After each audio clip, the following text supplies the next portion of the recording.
ਅਜੂਨੀ ਸੈਭੰ ਗੁਰ ਪ੍ਰਸਾਦ ਬੇਸ਼ੁਮਾਰ ਅਥਾ ਅਗਨਤ ਅਤੁਲੈ ਜਿਉ ਬੁਲਾਵੋ ਤਿਉ ਨਾਨਕ ਦਾਸ ਬੋਲੇ।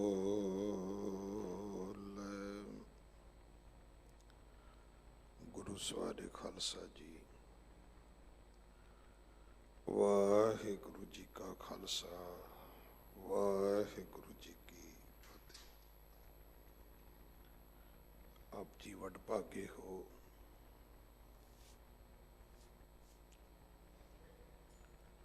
ਜੋ 8ਵੇਂ ਪਾਤਸ਼ਾਹ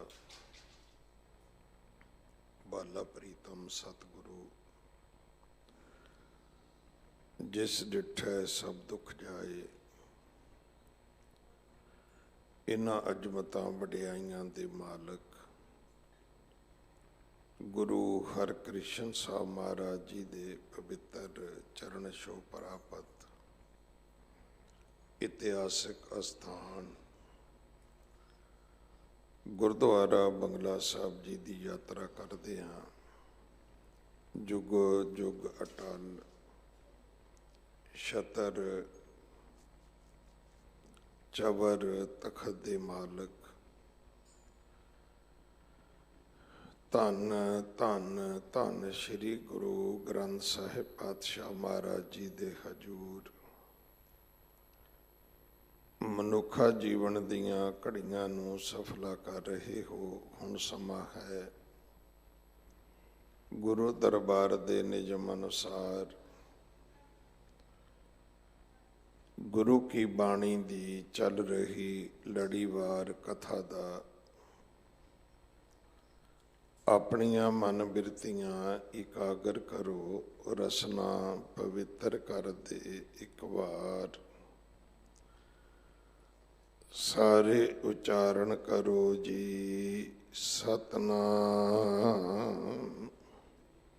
ਵਾਹਿਗੁਰੂ ਜੀ।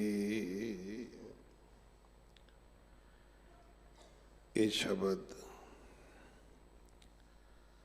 ਜੋ ਆਪ ਜੀ ਨੇ ਗੁਰੂ ਕੇ ਵਜ਼ੀਰ ਭਾਈ ਸਰਵਣ ਸਿੰਘ ਜੀ ਹੋਰਾਂ ਪਾਸੋਂ ਸਰਵਣ ਕੀਤਾ ਹੈ, ਇਹ ਲੜੀਵਾਰ ਜੋ ਕਥਾ ਚੱਲਦੀ ਹੈ ਉਸ ਨੂੰ ਵਿਰਾਮ ਦੇ ਕੇ ਜੋ ਅੱਜ ਨਵਾਂ ਮਹੀਨਾ ਆਰੰਭ ਹੋਇਆ ਹੈ, ਪੰਜਾਬੀ ਵਿੱਚ ਅਸੀਂ ਇਹਨੂੰ ਪੋਹ ਕਹਿੰਦੇ ਹਾਂ।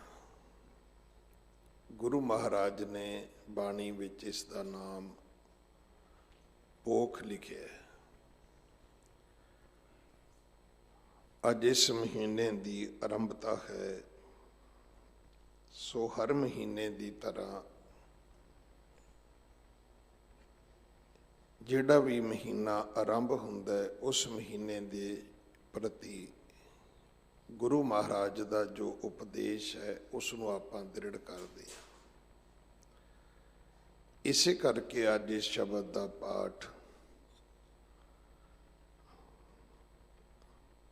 ਸਰਵਣ ਕਰਵਾਇਆ ਗਿਆ। 12 ਮਹਾਬਾਣੀ ਦੇ ਅੰਦਰ ਮਾਂਝ ਰਾਗ ਵਿੱਚ 5ਵੇਂ ਪਾਤਸ਼ਾਹ ਜੀ ਦੇ ਪਵਿੱਤਰ ਮੁਖ ਤੋਂ ਉਚਾਰਨ ਹੋਇਆ 135 ਅੰਗ ਤੇ ਦਰਜ ਹੈ। ਬਾਣੀ ਗੁਰੂ ਹੈ, ਗੁਰੂ ਬਾਣੀ ਹੈ, ਸਾਰੀ ਬਾਣੀ ਦੇ ਵਿੱਚ ਅੰਮ੍ਰਿਤ ਹੈ।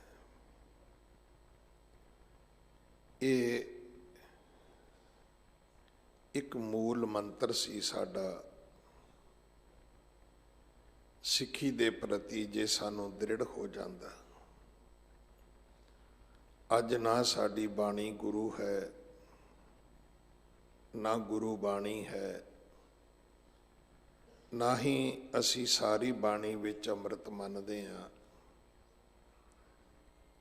ਅਸੀਂ ਬਾਣੀਆਂ ਦੇ ਪ੍ਰਤੀ, ਸ਼ਬਦਾਂ ਦੇ ਪ੍ਰਤੀ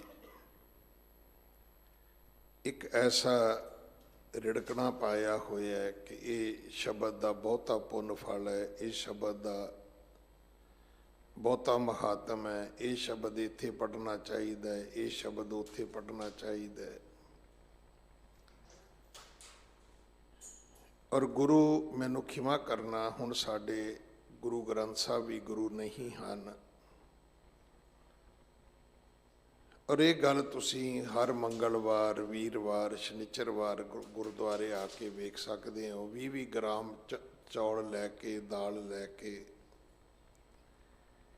ਜਿਹੜੇ ਲੋਕ ਗੁਰਦੁਆਰੇ ਆ ਰਹੇ ਨੇ, ਉਹਨਾਂ ਦਾ ਗੁਰੂ ਗੁਰੂ ਗ੍ਰੰਥ ਸਾਹਿਬ ਨਹੀਂ ਹੋ ਸਕਦਾ। ਉਹਨਾਂ ਦਾ ਗੁਰੂ ਕੋਈ ਤਾਂਤਰਿਕ ਹੈ। ਉਹਨਾਂ ਦੇ ਘਰ ਦੀ ਸਾੜ ਸਤੀ ਉਹ ਲੰਗਰ ਵਿੱਚ ਪਾਉਣ ਆਉਂਦਾ ਹੈ। ਇਹ ਤਾਂ ਗੁਰੂ ਵੱਡਾ ਹੈ ਜਿਹਦੇ ਲੰਗਰ ਵਿੱਚ ਸਾਡੀ ਸਾੜ ਸਤੀ ਅਸਰ ਨਹੀਂ ਕਰਦੀ। ਨਹੀਂ ਤਾਂ ਅਸੀਂ ਤਾਂ ਅੱਗ ਲਾਉਣ ਤੋਂ ਘੱਟ ਕਰਦੇ ਹੀ ਕੁਛ ਨਹੀਂ। ਮੈਂ ਰੋਜ਼ ਬੇਨਤੀ ਕਰਦਾ, ਸਿੱਖੋ, ਸਾਡੇ ਕੋਲ ਕਿਸੇ ਗੱਲ ਦਾ ਘਾਟਾ ਨਹੀਂ। ਜੇ ਘਾਟਾ ਆਇਆ ਤੇ ਅਕਲ ਦਾ। ਬਜ਼ੁਰਗ ਵੀ ਕਹਿੰਦੇ ਹੁੰਦੇ ਸੀ, ਜਦੋਂ ਬੱਚਾ ਵੱਡਾ ਹੋ ਜਾਂਦਾ ਸੀ, ਮਨ ਮਰਜ਼ੀ ਕਰਦਾ ਸੀ, ਉਹ ਕਹਿੰਦੇ ਸੀ, ਪੁੱਤ ਅਕਲ ਨੂੰ ਹੱਥ ਮਾਰ। ਅੱਜ ਇੱਕ ਸਿੱਖ 30-30 ਕਰੋੜ ਰੁਪਈਆ ਆਪਣੇ ਬੱਚੇ ਦੇ ਵਿਆਹ ਤੇ ਖਰਚ ਰਿਹਾ। ਡੈਸਟੀਨੇਸ਼ਨ ਮੈਰਿਜ ਦਾ ਨਾਂ ਦਿੰਦਾ ਹੈ ਉਸ ਨੂੰ। ਸਭ ਤੋਂ ਪਹਿਲਾਂ ਉਹ ਗੁਰੂ ਗ੍ਰੰਥ ਸਾਹਿਬ ਜੀ ਦੀ ਬੇਅਦਬੀ ਕਰਦਾ ਹੈ। ਕੱਲ ਕੋਈ ਮੈਨੂੰ ਸੱਜਣ ਕਹਿ ਰਿਹਾ ਸੀ, ਜੀ ਮੈਂ ਕੀਰਤਨ ਕਰਾਉਣਾ ਹੈ ਬੈਂਕਟ ਹਾਲ ਵਿੱਚ। ਵਿਆਹ ਦਾ ਮਨਾ ਹੈ ਪਰ ਕੀਰਤਨ ਥੋੜਾ ਮਨਾ ਹੈ। ਤੇ ਦਰਬਾਰ ਸਾਹਿਬ ਤੋਂ ਵੀ ਸੰਗਤਾਂ ਆਉਣੀਆਂ ਨੇ। ਮੈਂ ਸਮਝ ਗਿਆ। ਮੈਂ ਕਿਹਾ ਉੱਥੋਂ ਗੁਰੂ ਕਾ ਕੀਰਤਨੀਆ ਕੋਈ ਨਹੀਂ ਆ ਸਕਦਾ। ਕੋਈ ਗੁਰੂ ਕਾ ਕੀਰਤਨੀਆ, ਭਲੋ ਭਲੋ ਰੇ ਕੀਰਤਨੀਆ, ਗੁਰੂ ਕਾ ਮਹਾਨ ਕੀਰਤਨੀਆ, ਗੁਰੂ ਕਾ ਨਵਾਜਿਆ ਬਖਸ਼ਿਆ ਹੋਇਆ ਕੀਰਤਨੀਆ ਤੇ ਨਹੀਂ ਆ ਸਕਦਾ। ਕੋਈ ਗਾਉਣ ਵਾਲੀ ਆ ਸਕਦੀ ਹੈ, ਜਿਹੜੀ ਪੈਸੇ ਤੇ ਨੱਚਦੀ ਹੋਵੇ ਉਹ ਆ ਸਕਦੀ ਹੈ। ਕਿਉਂਕਿ ਮੇਰੀ ਸ਼੍ਰੇਣੀ 'ਚ ਵੀ ਬੜੇ ਲੋਕ ਨੇ ਜਿਹੜੇ ਪੈਸੇ ਤੇ ਨੱਚਦੇ ਨੇ। ਜੋ ਮਰਜ਼ੀ ਕਰਾ ਲਓ ਉਹਨਾਂ ਕੋਲੋਂ। ਮੈਂ ਤਾਂ ਬਹੁਤ ਪਹਿਲਾਂ, ਦਿੱਲੀ ਆਉਣ ਤੋਂ ਵੀ ਪਹਿਲਾਂ ਸੁਣਿਆ ਸੀ ਕਿ ਕੋਈ ਪਰਿਵਾਰ ਕਿਸੇ ਮੇਰੇ ਵਰਗੇ ਨੂੰ ਆਪਣੇ ਘਰ ਲੈ ਗਿਆ। ਕਹਿੰਦਾ ਜੀ ਬੱਚੇ ਦਾ ਮੁੰਡਨ ਕਰਨਾ ਹੈ। ਹੁਣ ਉਹ ਮੇਰੇ ਵਰਗੇ ਨੇ ਸੋਚਿਆ ਵੀ ਦਿਹਾੜੀ ਖਰਾਬ ਹੋ ਜਾਏਗੀ। ਉਹਨੇ ਆਪਣੀ ਦਿਹਾੜੀ ਬਚਾ ਲਈ। ਕਹਿੰਦਾ ਮੈਂ ਸੋਹਲੇ ਦਾ ਪਾਠ ਕਰਤਾ। ਮੈਂ ਕਿਹਾ ਲੈ ਹੁਣ ਕਰ ਲਓ ਤੁਸੀਂ। ਅਸੀਂ ਆਪਣੇ ਕਿਰਦਾਰ ਨੂੰ ਸੰਭਾਲਦੇ ਨਹੀਂ। ਮੈਂ ਫਿਰ ਆਪ ਜੀ ਨੂੰ ਬੇਨਤੀ ਕਰਾਂ, ਦੁਨੀਆ ਦਾ ਲੇਟੈਸਟ ਧਰਮ ਸਿੱਖ ਧਰਮ ਹੈ। ਸਾਇੰਟੀਫਿਕ ਧਰਮ ਸਿੱਖ ਧਰਮ ਹੈ।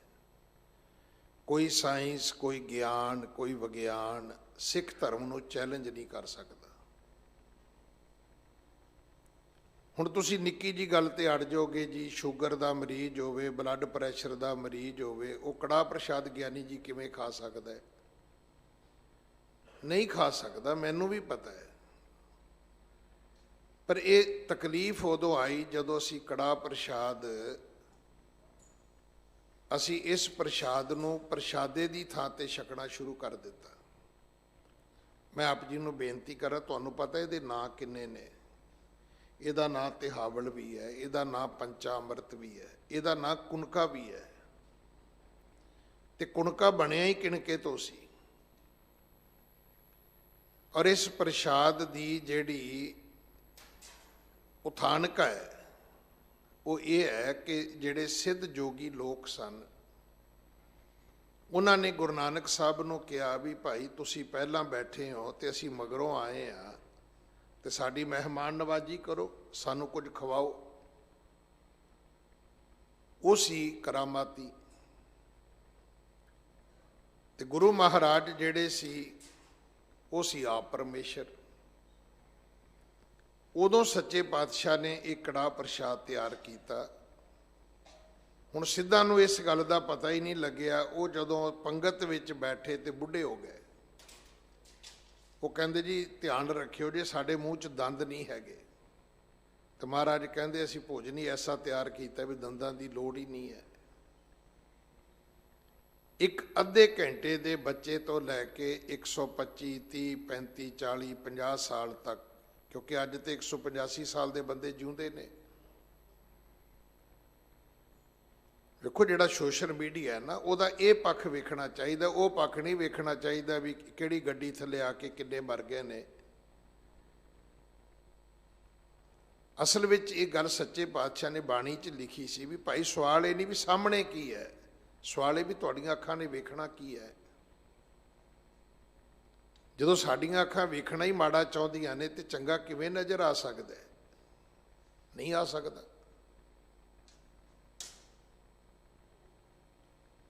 ਇੱਕ ਜੰਮਦੇ ਬੱਚੇ ਤੋਂ ਲੈ ਕੇ ਮਰਨ ਵਾਲੇ ਬਜ਼ੁਰਗ ਤੱਕ ਦੱਸੋ ਕਿਹੜਾ ਆਦਮੀ ਕਹਿ ਸਕਦਾ ਜੀ ਮੈਂ ਕੜਾਹ ਪ੍ਰਸ਼ਾਦ ਨਹੀਂ ਖਾ ਸਕਦਾ, ਮੇਰੇ ਮੂੰਹ 'ਚ ਦੰਦ ਨਹੀਂ ਹੈਗੇ। ਤੇ ਜੇ ਕਿਨਕਾ ਮਾਤਰ ਖਾਓਗੇ ਤੇ ਕਿਹੜਾ ਸ਼ੂਗਰ ਦਾ ਮਰੀਜ਼ ਤੇ ਬਲੱਡ ਪ੍ਰੈਸ਼ਰ ਦਾ ਮਰੀਜ਼ ਹੈ ਜਿਹੜਾ ਇਸ ਨੂੰ ਮਨਾ ਕਰ ਸਕਦਾ? ਨਾ ਛਕੋ, ਪ੍ਰਸ਼ਾਦੇ ਦੀ ਥਾਂ ਤੇ ਨਾ ਛਕੋ ਨਾ। ਇੱਕ ਇੱਕ ਵੰਨਗੀ ਸਿੱਖ ਧਰਮ ਦੀ ਜਿਹੜੀ ਹੈ ਤੁਸੀਂ ਬਾ ਕਮਾਲ ਹੈ। ਐਸਾ ਧਰਮ ਗੁਰੂ ਨਾਨਕ ਪਿਤਾ ਨੇ ਸਾਡੀ ਝੋਲੀ ਵਿੱਚ ਪਾਇਆ।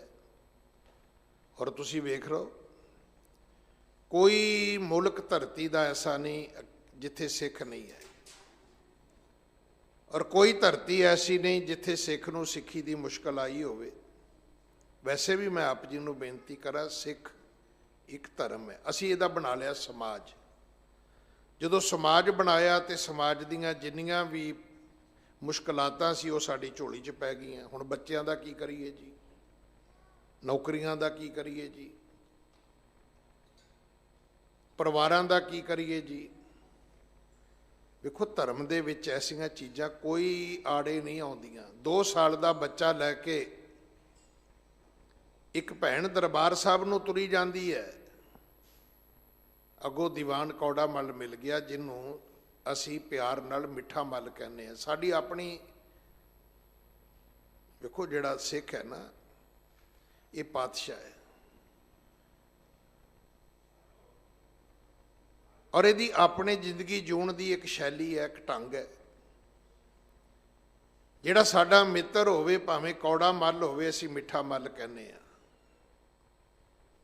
ਜਿਹੜਾ ਸਾਨੂੰ ਨਹੀਂ ਚੰਗਾ ਲੱਗਦਾ ਉਹ ਸੁੱਚਾ ਆਨੰਦ ਵੀ ਕਿਉਂ ਨਾ ਹੋਵੇ ਅਸੀਂ ਉਹਨੂੰ ਝੂਠਾ ਆਨੰਦ ਕਹਿੰਦੇ ਹਾਂ। ਜਿਹੜਾ ਵਿਅਕਤੀ ਸਾਨੂੰ ਨਫ਼ਰਤ ਕਰਦਾ ਭਾਵੇਂ ਪੰਡਿਤ ਪਰਮਾਨੰਦ ਵੀ ਕਿਉਂ ਨਾ ਹੋਵੇ ਅਸੀਂ ਉਹਨੂੰ ਪੰਮਾ ਪ੍ਰੋਤ ਕਹਿੰਦੇ ਹਾਂ। ਇਹ ਲਿਖ ਲਓ, ਲਿਖਣਾ ਹੈ ਤਾਂ ਅਸੀਂ ਫਿਰ ਸਿੱਧਾ ਨਹੀਂ ਬੋਲਦੇ। ਖਾਲਸੇ ਦੀ ਆਪਣੀ ਸ਼ੈਲੀ, ਆਪਣਾ ਤਰੀਕਾ ਹੈ ਖਾਲਸੇ ਦੀ ਜ਼ਿੰਦਗੀ ਜਿਉਣ ਦਾ।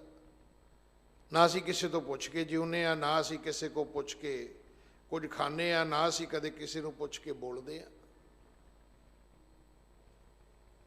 ਆਪਣੀ ਜ਼ਿੰਦਗੀ ਦੇ ਫੈਸਲੇ ਖਾਲਸਾ ਆਪ ਕਰਦਾ ਹੈ। ਖਾਲਸਾ ਸ਼ਬਦ ਵੀ ਇੱਥੋਂ ਹੀ ਆਇਆ ਹੈ। ਉਸ ਧਰਤੀ ਜਿਹਦਾ ਕੋਈ ਸੇਠ ਮਾਲਕ ਨਹੀਂ, ਜਿਹਦਾ ਕੋਈ ਵਿਅਕਤੀ ਮਾਲਕ ਨਹੀਂ, ਜਿਹਦਾ ਮਾਲਕ ਬਾਦਸ਼ਾਹ ਹੋਵੇ ਉਹਨੂੰ ਖਾਲਸਾ ਕਹਿੰਦੇ ਨੇ। ਇਹ ਨਾਮ ਇੱਕ ਜ਼ਮੀਨ ਤੋਂ ਆਇਆ, ਜ਼ਮੀਨ ਦੇ ਟੁਕੜੇ ਤੋਂ ਆਇਆ, ਇੱਕ ਪਲਾਟ ਤੋਂ ਆਇਆ, ਇੱਕ ਉਸ ਧਰਤੀ ਤੋਂ ਆਇਆ ਜਿਹਦਾ ਮਾਲਕ ਬਾਦਸ਼ਾਹ ਹੋਵੇ। ਉਹਦੇ ਉੱਤੇ ਬੋਰਡ ਲਾ ਦਿੱਤਾ ਜਾਂਦਾ ਹੈ ਕਿ ਇਹ ਖਾਲਸਾ ਹੈ। ਖਾਲਸਾ ਹੈ ਹੀ ਅਕਾਲ ਪੁਰਖ ਕੀ ਫੌਜ ਹੈ। ਇਹ ਪ੍ਰਗਟਿਆ ਵੀ ਪਰਮਾਤਮਾ ਦੀ ਮੌਜ ਵਿੱਚ ਹੈ। ਖਾਲਸਾ ਅਕਾਲ ਪੁਰਖ ਕੀ ਫੌਜ, ਪ੍ਰਗਟਿਓ ਖਾਲਸਾ ਪਰਮਾਤਮਾ ਕੀ ਮੌਜ। ਸੋ ਮੈਂ ਬੇਨਤੀ ਕਰ ਰਿਹਾ ਸੀ ਕਿ ਸਾਡੀ ਗੁਰੂ ਬਾਣੀ ਹੈ, ਪਰ ਅੱਜ ਗੁਰੂ ਨਹੀਂ ਹੈ। ਅੱਜ ਬਾਣੀ ਸਿਰਫ ਇੱਕ ਮੰਤਰ ਜਾਪ ਹੈ। ਕੋਈ ਕਹਿੰਦਾ ਇੱਦਾਂ ਕਰੋ, ਕੋਈ ਕਹਿੰਦਾ ਇੱਦਾਂ ਕਰੋ। ਹੁਣ ਤੇ ਫੇਸਬੁੱਕ ਤੇ ਲਿਖਿਆ ਹੁੰਦਾ ਵੀ ਆਹ ਇੱਦਾਂ ਪੜ੍ਹੋਗੇ, ਆਹ ਇੱਦਾਂ ਪੜ੍ਹੋਗੇ, ਆਹ ਇੰਨੇ ਵਾਰੀ ਸੁਣੋਗੇ। ਜਿਹੜੀ ਗੁਰਬਾਣੀ ਸਿੱਖ ਨੇ ਰੋਜ਼ ਪੜ੍ਹਨੀ ਸੀ, ਉਹ ਹੁਣ ਬਾਣੀ ਉਕਤੀਆਂ ਜੁਗਤੀਆਂ ਦੇ ਅਧੀਨ ਕਰ ਦਿੱਤੀ ਗਈ। ਜਿਹੜੀ ਬਾਣੀ ਗੁਰੂ ਸੀ, ਅੱਜ ਅਸੀਂ ਉਸ ਬਾਣੀ ਨੂੰ ਗੁਰੂ ਛੱਡ ਕੇ ਅਸੀਂ ਵਿਅਕਤੀਆਂ ਨੂੰ ਗੁਰੂ ਧਾਰਨ ਕਰ ਲਿਆ। ਮੈਂ ਤੇ ਜਦੋਂ ਹੁਣ ਗੁਰਤਾ ਗੱਦੀ ਗੁਰਪੁਰਬ ਆਇਆ, ਮੈਂ ਉਦੋਂ ਬੇਨਤੀ ਕੀਤੀ ਇੱਕ ਦਿਨ 'ਚ ਫਾਹ ਵੱਢਿਆ ਜਾਏਗਾ, ਦੇਹਧਾਰੀਆਂ ਦਾ ਵੀ ਵੱਢਿਆ ਜਾਏਗਾ, ਤੇ ਜਿਹੜੇ ਸ਼ਖਸੀ ਪੂਜਾ ਕਰਾਉਣ ਵਾਲੇ ਨੇ ਉਹਨਾਂ ਦਾ ਵੀ ਗਲੋਂ ਗਲਾਵਾਂ ਲੈ ਜਾਏਗਾ। ਇੱਕ ਫੈਸਲਾ ਕਰ ਲਓ ਵੀ ਭਾਈ ਮੈਂ ਮੱਥਾ ਗੁਰੂ ਗ੍ਰੰਥ ਸਾਹਿਬ ਨੂੰ ਟੇਕਣਾ ਹੈ। ਜਿੱਦਣ ਤੁਸੀਂ ਬਾਬਿਆਂ ਨੂੰ ਮੱਥਾ ਟੇਕਣੋਂ ਹਟ ਗਏ, ਬਾਬਿਆਂ ਨੇ ਉਸੇ ਦਿਨ ਹੀ ਆਪਣੀ ਗੱਦੀ ਸਾਂਭ ਲੈਣੀ। ਉਹਨਾਂ ਕਹਿਣਾ ਵੀ ਸਾਡਾ ਹੁਣ ਇੱਥੇ ਕੰਮ ਕੀ ਹੈ। ਜਦੋਂ ਕਰੋਨਾ ਸੀ ਨਾ, ਉਦੋਂ ਮੈਂ ਬਹੁਤ ਵਾਰੀ ਇਹ ਬੇਨਤੀ ਕਰਦਾ ਸੀ ਵੀ ਕਰੋਨੇ ਵਿੱਚ ਸਭ ਤੋਂ ਵੱਡੀ ਮੁਸੀਬਤ ਬਾਬੇ ਨੂੰ ਸੀ। ਤੇ ਬਾਬਾ ਜਿਹੜਾ ਹੁੰਦਾ ਉਹ ਸੋ ਕਾਲਡ ਗੁਰੂ ਹੁੰਦਾ ਹੈ, ਭਾਵੇਂ ਉਹਨੇ ਗੁਰੂ ਗ੍ਰੰਥ ਸਾਹਿਬ ਉੱਥੇ ਰੱਖਿਆ ਹੋਵੇ ਨਾ ਰੱਖਿਆ ਹੋਵੇ, ਕਿਉਂਕਿ ਮਾਣ ਪ੍ਰਤਿਸ਼ਠਾ ਬਾਬੇ ਦੀ ਹੈ, ਗੁਰੂ ਦੀ ਨਹੀਂ ਹੈ। ਲੋਕਾਂ ਦੀ ਸ਼ਰਧਾ ਬਾਬੇ ਦੀ ਹੈ, ਗੁਰੂ ਦੀ ਨਹੀਂ ਹੈ। ਮੱਥਾ ਲੋਕਾਂ ਨੇ ਬਾਬੇ ਨੂੰ ਟੇਕਣਾ, ਗੱਲਾਂ ਬਾਤਾਂ ਬਾਬੇ ਨਾਲ ਕਰਨੀਆਂ ਨੇ, ਪੁੱਛਾਂ ਤੇ ਹੱਥ ਹਥੌਲੇ ਬਾਬੇ ਤੋਂ ਕਰਾਉਣੇ ਨੇ। ਤੇ ਕਰੋਨੇ ਦੇ ਵਿੱਚ ਬਾਬਾ ਬੜੀ ਮੁਸ਼ਕਲ ਵਿੱਚ ਸੀ ਵੀ ਜੇ ਤੇ ਲੋਕ ਉਹਨੂੰ ਮੱਥਾ ਨਹੀਂ ਟੇਕਦੇ ਤੇ ਬਾਬੇ ਦੀ ਮਾਨਤਾ ਗਈ, ਤੇ ਜੇ ਮੱਥਾ ਟੇਕਦੇ ਸੀ ਤੇ ਬਾਬਾ ਆਪ ਹੀ ਜਾਂਦਾ ਸੀ। ਤੇ ਬਾਬੇ ਨੇ ਕੀ ਕੀਤਾ, ਬਾਬੇ ਨੇ ਬੂਹਾ ਹੀ ਬੰਦ ਕਰ ਲਿਆ। ਕੀ ਇਹੋ ਜਿਹੇ ਲੋਕਾਂ ਨੇ ਤੁਹਾਨੂੰ ਕਰੋਨੇ ਦੇ ਵਿੱਚ ਕੋਈ ਰਸਤਾ ਦਿੱਤਾ? ਕਿਸੇ ਨੇ ਤੁਹਾਡੀ ਬਾਂਹ ਫੜੀ? ਕਿਸੇ ਨੇ ਤੁਹਾਡੇ ਦਰਦ ਵਿੱਚ ਕੋਈ ਹਿੱਸਾ ਵੰਡਾਇਆ? ਨਹੀਂ। ਫਿਰ ਤੁਹਾਨੂੰ ਲੰਗਰ ਕਿਹਨੇ ਦਿੱਤੇ? ਫਰੀ ਮੁਫਤ ਆਕਸੀਜਨ ਕਿਸ ਨੇ ਦਿੱਤੀ? ਗੁਰੂ ਨੇ ਦਿੱਤੀ ਨਾ, ਗੁਰੂ ਦੇ ਦਰ ਤੋਂ ਹੀ ਮਿਲੀ ਨਾ। ਗੁਰੂ ਕਿਆ ਨੇ ਹੀ ਇਹ ਸੇਵਾ ਕੀਤੀਆਂ ਨਾ, ਹੋਰ ਤੇ ਕੋਈ ਨਹੀਂ ਬੌੜਿਆ ਨਾ। ਤੇ ਆਪਾਂ ਵਾਪਸ ਮੁੜ ਆਈਏ। ਵੇਖੋ, ਮੈਂ ਤੁਹਾਨੂੰ ਬੇਨਤੀ ਕਰਾਂ, ਦੁਨਿਆਵੀ ਜ਼ਿੰਦਗੀ ਵਿੱਚ ਵੀ ਜਿਹੜਾ ਵਿਅਕਤੀ ਸਭ ਤੋਂ ਔਖੇ ਵੇਲੇ ਤੁਹਾਡੇ ਕੰਮ ਆਵੇ, ਉਹ ਤੁਹਾਡਾ ਆਪਣਾ ਹੈ, ਦੂਜਾ ਆਪਣਾ ਨਹੀਂ ਹੈ। ਇਹ ਤਾਂ ਮਹਾਰਾਜ ਦੀ ਬਾਣੀ ਦਾ ਫੈਸਲਾ ਹੈ, ਜਿਨ੍ਹਾਂ ਦਾ ਕੱਲ ਸ਼ਹੀਦੀ ਗੁਰਪੁਰਬ ਹੈ ਕਿ ਸੰਗ ਸਖਾ ਸਭ ਤਜ ਗਏ।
ਵਸੇਗਾ।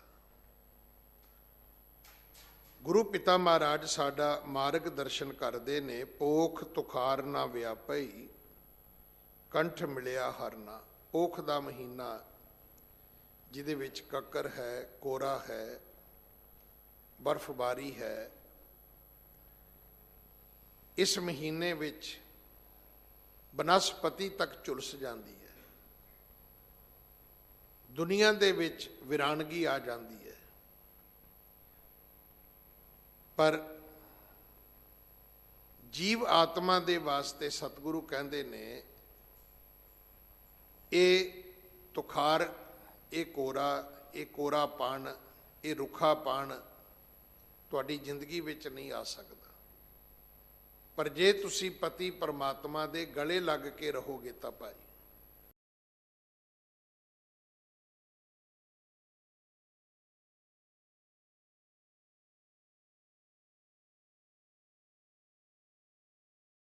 ਦਰਸ਼ਨ ਲੱਗੜਾ ਸਾ ਆਪਣੇ ਮਨ ਨੂੰ ਪਰਮਾਤਮਾ ਦੇ ਕਮਲ ਰੂਪੀ ਚਰਨਾਂ ਦੇ ਨਾਲ ਵਿੰਨ ਕੇ ਰੱਖਣਾ ਹੈ। ਵਿੰਨਣਾ ਹੁੰਦਾ ਛੇਦ ਕਰ ਲੈਣਾ, ਛੇਕ ਕਰਕੇ ਉਹਦੇ ਵਿੱਚੋਂ ਅਸੀਂ ਫਿਰ ਧਾਗਾ ਲੰਘਾਉਂਦੇ ਆ, ਤਾਂ ਜਾ ਕੇ ਮੋਤੀ ਕਿਸੇ ਦੇ ਗਲ ਦਾ ਹਾਰ ਬਣਦਾ ਭਾਈ। ਜਦੋਂ ਤੁਸੀਂ ਆਪਣਾ ਮਨ ਵਿੰਨ ਲਓਗੇ ਪ੍ਰਭੂ ਦੇ ਕਮਲ ਰੂਪੀ ਚਰਨਾਂ ਦੇ ਨਾਲ, ਫਿਰ ਪਤਾ ਲੱਗ ਜਾਏਗਾ ਕਿ ਇੱਕ ਇੱਕ ਸਵਾਸ ਤੁਹਾਡੇ ਅੰਦਰ ਪਰਮਾਤਮਾ ਦੇ ਦਰਸ਼ਨਾਂ ਦੀ ਹੋਏਗੀ ਇੱਛਾ, ਕਾਂਖਾ, ਭੁੱਖ। ਕੁਛ ਨਹੀਂ ਚਾਹੀਦਾ। ਮੈਂ ਆਪ ਜੀ ਨੂੰ ਬੇਨਤੀ ਕਰਾਂ, ਦੁਨਿਆਵੀ ਜ਼ਿੰਦਗੀ ਵਿੱਚ ਵੀ ਜਿਹੜੀ ਚਾਹ ਹੈ ਨਾ, ਉਹ ਸਿਰਫ ਮਿਲਣ ਦੀ ਹੈ। ਮੇਰੇ ਆਪਣੇ ਘਰ ਵਿੱਚ ਮੇਰੇ ਮਾਤਾ ਪਿਤਾ ਦੇ ਖੇਤਾਂ ਦੇ ਵਿੱਚ ਨੌਕਰੀ ਕਰਨ ਵਾਲਾ ਮਜ਼ਦੂਰ, ਅਸੀਂ ਉਹਨੂੰ ਫੁੱਫੜ ਕਹਿੰਦੇ ਸੀ ਕਿਉਂਕਿ ਉਹ ਸਾਡੇ ਪਿੰਡ ਦਾ ਜਵਾਈ ਸੀ।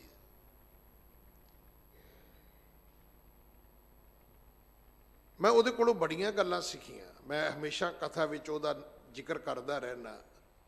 ਇੱਕ ਦਿਨ ਉਹ ਦਿਹਾੜੀ ਤੇ ਆਇਆ ਸੀ, ਕੰਮ ਕਰ ਰਿਹਾ ਸੀ, ਤੇ ਦੁਪਹਿਰੋਂ ਬਾਅਦ ਮੈਂ ਕਿਹਾ ਫੁੱਫੜਾ ਚਾਹ ਬਣਾਵਾਂ। ਹੁਣ ਲੇਬਰ ਨੂੰ ਚਾਹ ਤਾਂ ਤੁਸੀਂ ਬਣਾ ਕੇ ਦੇਣੀ ਹੈ। ਤੇ ਮੈਨੂੰ ਅੱਗੋਂ ਕਹਿੰਦਾ ਵੀ ਪੁੱਤਰਾ, ਚਾਹ ਤੇ ਮਿਲਣ ਦੀ ਹੁੰਦੀ ਹੈ, ਤਾਂ ਢਿੱਡ ਫੂਕਣੀ ਹੈ ਜਿਹੜੀ ਤੂੰ ਪਤੀਲੀ 'ਚ ਬਣਾਵੇਂਗਾ। ਜਿਹਨੂੰ ਅਸੀਂ ਚਾਹ ਕਹਿੰਦੇ ਆ ਉਹਨੂੰ ਸਿਆਣੇ ਢਿੱਡ ਫੂਕਣੀ ਕਹਿੰਦੇ ਨੇ। ਉਹ ਪਤੀਲੇ ਦੇ ਕੰਢੇ ਸਾੜ ਕੇ ਤਿਆਰ ਹੁੰਦੀ ਹੈ। ਉਹ ਕਹਿੰਦਾ ਚਾਹ ਤੇ ਮਿਲਣ ਦੀ ਹੁੰਦੀ ਹੈ। ਅੱਜ ਕਿਹਨੂੰ ਗੁਰਦੁਆਰੇ ਦੇ ਦਰਸ਼ਨਾਂ ਦੀ ਚਾਹ ਹੈ?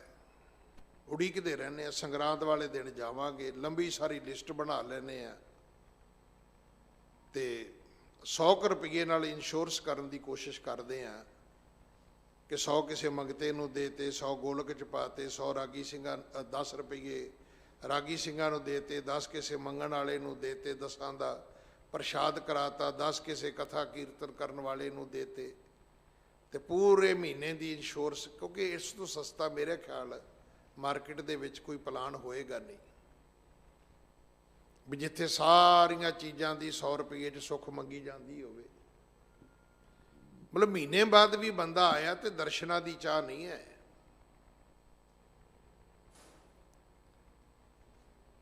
ਮਹੀਨੇ ਬਾਅਦ ਵੀ ਜਿਹੜਾ ਬੰਦਾ ਆਇਆ ਹੈ ਉਹ ਵੀ ਇੱਕ ਵਪਾਰਕ ਬਿਰਤੀ ਦੇ ਅਧੀਨ ਆਇਆ ਹੈ। ਤਾਂ ਮੈਂ ਬੇਨਤੀ ਕਰ ਰਿਹਾ ਸੀ ਕਿ 2 ਸਾਲ ਦਾ ਬੱਚਾ ਲੈ ਕੇ ਇੱਕ ਭੈਣ ਦਰਬਾਰ ਸਾਹਿਬ ਨੂੰ ਤੁਰੀ ਜਾਂਦੀ ਹੈ। ਅੱਗੋਂ ਮਿਲ ਗਏ ਦੀਵਾਨ ਕੌੜਾ ਮੱਲ, ਅਸੀਂ ਪਿਆਰ ਨਾਲ ਮਿੱਠਾ ਮੱਲ ਕਹਿੰਦੇ। ਸਾਡੀ ਮੌਜ ਹੈ, ਖਾਲਸਾ ਆਪਣੀ ਮੌਜ ਵਿੱਚ ਬੋਲਦਾ ਹੈ। ਸੁੱਚੇ ਨੰਦ ਨੂੰ ਝੂਠਾ ਨੰਦ ਕਹਿੰਦਾ ਹੈ, ਪੰਡਤ ਪਰਮਾਨੰਦ ਨੂੰ ਪੰਮਾ ਪ੍ਰੋਤ ਕਹਿੰਦਾ ਹੈ, ਕਿਉਂਕਿ ਅੱਗ ਲਾਈ ਉਹਨੇ ਅਨੰਦਪੁਰ ਸਾਹਿਬ ਨੂੰ। ਦੀਵਾਨ ਕੌੜਾ ਮੱਲ ਨੇ ਕਿਹਾ, ਬੀਬੀ ਕਿੱਧਰ ਚੱਲੀ ਹੈ? ਉਹਨੇ ਕਿਹਾ ਦਰਬਾਰ ਸਾਹਿਬ ਚੱਲੀ ਹੈ। ਤੇ ਬੀਬੀ ਤੈਨੂੰ ਪਤਾ ਨਹੀਂ ਦਰਬਾਰ ਸਾਹਿਬ ਤੇ ਮੁਗਲਾਂ ਦਾ ਕਬਜ਼ਾ ਹੈ? ਕਹਿੰਦੀ ਪਤਾ ਹੈ। ਤੇ ਤੂੰ ਜਾਏਂਗੀ ਤੈਨੂੰ ਮਾਰ ਦੇਣਗੇ? ਕਹਿੰਦੀ ਮੈਨੂੰ ਇਹ ਵੀ ਪਤਾ ਹੈ। ਮਰਨ ਚੱਲੀ ਹੈ? ਕਹਿੰਦੀ ਹਾਂ। ਉਹ ਕਹਿੰਦਾ ਫਿਰ ਇਹ 2 ਸਾਲ ਦੇ ਬੱਚੇ ਨੂੰ ਕਿਉਂ ਚੁੱਕਿਆ ਹੋਇਆ? ਕਹਿੰਦੀ ਇਹਦੇ ਕਰਕੇ ਤੇ ਚੱਲੀ ਹੈ। ਚੱਲੀ ਇਹਦੇ ਕਰਕੇ ਆ। ਇਹਦੇ ਕਰਕੇ ਕਿਉਂ ਚੱਲੀ ਹੈ? ਕਹਿੰਦੀ ਜੇ ਮੈਂ ਮਰ ਗਈ ਪਤਾ ਨਹੀਂ ਇਹ ਬੱਚਾ ਕਿਸੇ ਹੋਰ ਦੇ ਹੱਥ ਨਾ ਆ ਜਾਏ। ਮੈਂ ਨਹੀਂ ਚਾਹੁੰਦੀ ਕਿ ਮੇਰਾ ਬੱਚਾ ਸਿੱਖੀ ਤੋਂ ਬਗੈਰ ਆਪਣੀ ਜ਼ਿੰਦਗੀ ਜੀਵੇ। ਮੈਂ ਚਾਹੁੰਦੀ ਮੇਰੇ ਤੋਂ ਪਹਿਲਾਂ ਮੇਰਾ ਬੱਚਾ ਪ੍ਰਵਾਨ ਹੋ ਜਾਣਾ ਚਾਹੀਦਾ ਹੈ। ਜਿਹੜਾ ਅੱਜ ਦਾ ਦਿਨ ਹੈ ਨਾ, ਇਹ ਭਾਈ ਮਤੀ ਦਾਸ, ਭਾਈ ਸਤੀ ਦਾਸ, ਭਾਈ ਦਿਆਲਾ ਜੀ ਦੀਆਂ ਸ਼ਹਾਦਤਾਂ ਦਾ ਦਿਨ ਹੈ। ਅੱਜ ਕੀ ਕਹੋਗੇ ਉਹਨਾਂ ਨੂੰ ਜਿਹੜੇ ਗੁਰੂਆਂ ਦੀ ਧਰਤੀ ਛੱਡ ਕੇ 40-40, 50-50 ਲੱਖ ਰੁਪਈਆ ਲਾ ਕੇ ਜਾ ਰਹੇ ਨੇ? ਜਾਓ, ਤੁਹਾਡੇ ਬਜ਼ੁਰਗ ਵੀ ਗਏ ਸੀ, ਵਰਲਡ ਵਾਰਾਂ ਤੱਕ ਵੀ ਸਿੱਖ ਗਏ ਨੇ, ਖੱਟਣ ਕਮਾਉਣ ਗਏ ਨੇ, ਪਰ ਪੰਜਾਬ ਛੱਡ ਕੇ ਨਹੀਂ ਸੀ ਗਏ। ਗੁਰੂਆਂ ਦੀ ਧਰਤੀ ਛੱਡ ਕੇ ਨਾ ਜਾਓ। ਖਾਲਸਾ ਜੀ, ਹੱਥਾਂ ਨਾਲ ਦਿੱਤੀਆਂ ਗੰਢਾਂ ਮੂੰਹ ਨਾਲ ਨਹੀਂ ਜੇ ਖੁੱਲਣੀਆਂ।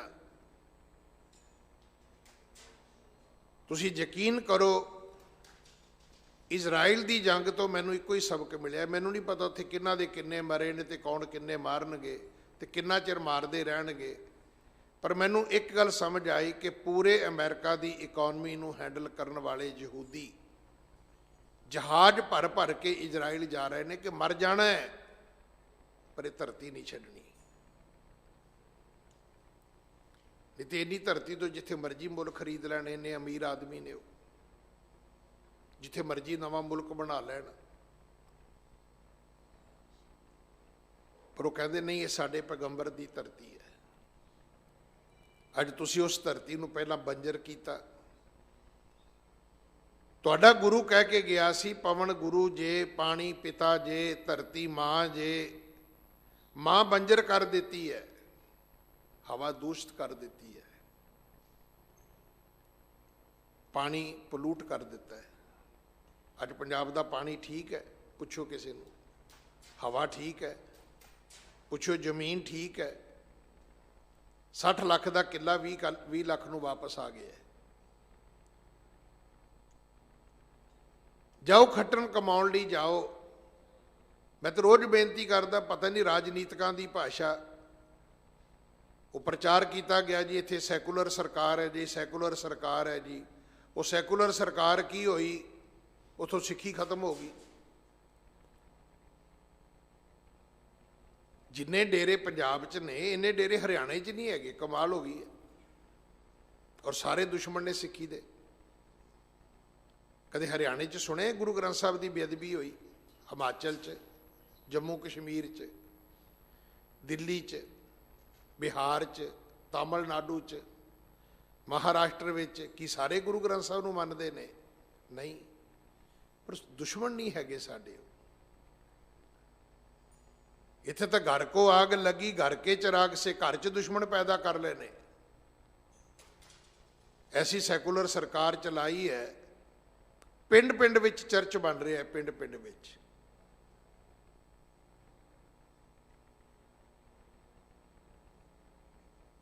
ਪੁੱਛੋ ਕਿ ਇੱਥੇ ਹਜ਼ਰਤ ਈਸਾ ਆਏ? ਨਹੀਂ ਆਏ। ਈਸਾਈਅਤ ਦਾ ਪੰਜਾਬ ਦੀ ਧਰਤੀ ਨਾਲ ਲੈਣਾ ਦੇਣਾ ਕੀ? ਤਾਂ ਗੁਰੂਆਂ ਦੀ ਧਰਤੀ ਸੀ। ਅਸੀਂ ਰਾਜਨੀਤਿਕਾਂ ਦੀ ਬੋਲੀ ਬੋਲਣੀ ਸ਼ੁਰੂ ਕਰ ਦਿੱਤੀ ਜੀ, ਗੁਰੂਆਂ ਪੀਰਾਂ ਦੀ ਧਰਤੀ ਹੈ। ਪੀਰ ਕਿੱਥੋਂ ਆਏ ਪੰਜਾਬ ਦੀ ਧਰਤੀ ਤੇ?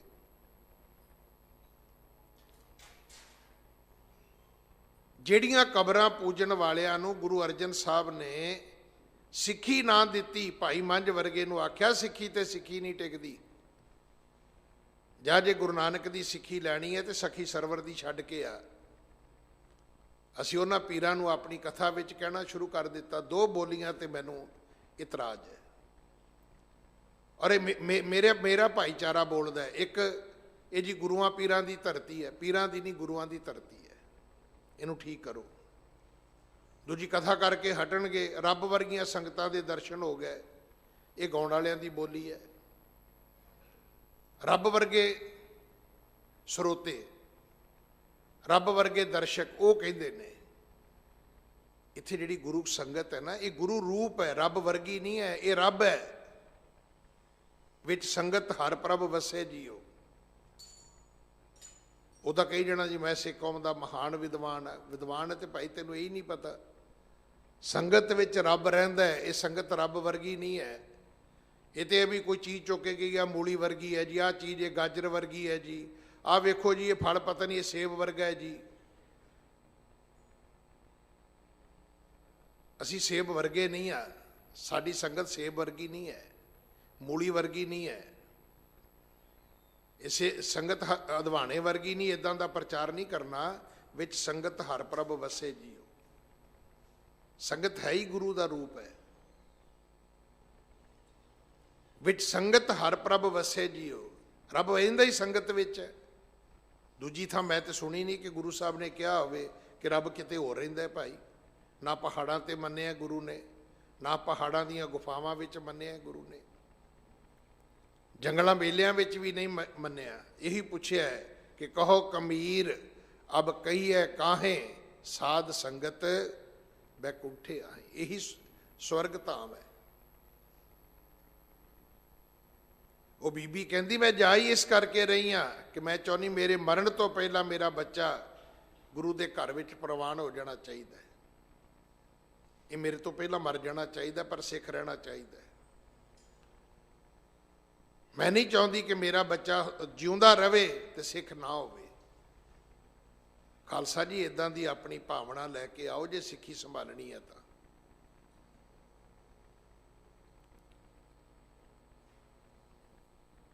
ਅਸੀਂ ਕੁਝ ਲੋਕਾਂ ਦੀ ਬੋਲੀ ਬੋਲਣ ਲੱਗ ਪੈਂਦੇ ਆ, ਕੁਝ ਲੋਕਾਂ ਦੀਆਂ ਗੱਲਾਂ ਵਿੱਚ ਆ ਜਾਂਦੇ ਆ। ਤੋ ਸੱਚੇ ਪਾਤਸ਼ਾਹ ਮਹਾਰਾਜ ਕਹਿੰਦੇ ਨੇ, ਦਰਸ਼ਨ ਲੱਗੜਾ ਸਾ, ਇਹ ਨਿਸ਼ਾਨੀ ਹੈ ਕਿਹਦਾ ਮਨ ਗੁਰੂ ਦੇ ਚਰਨਾਂ ਨਾਲ ਵਿੰਨ ਗਿਆ, ਵਿਝ ਗਿਆ, ਉਹਦੀ ਨਿਸ਼ਾਨੀ ਹੈ। ਉਹਦੇ ਅੰਦਰ ਸਿਰਫ ਗੁਰੂ ਦੇ ਦਰਸ਼ਨਾਂ ਦੀ ਇੱਛਾ ਹੈ।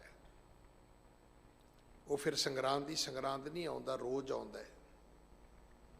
ਉਹ ਵਿਦੇਸ਼ ਵੀ ਜਾਵੇ ਤੇ ਪਹਿਲਾਂ ਪੁੱਛਦਾ ਵੀ ਉੱਥੇ ਗੁਰਦੁਆਰਾ ਹੈਗਾ। ਮੈਂ ਤੇ ਇੱਕ ਹਿੰਦੂ ਵੀਰ ਦੀ ਗੱਲ ਤੁਹਾਨੂੰ ਸੁਣਾਈ ਸੀ।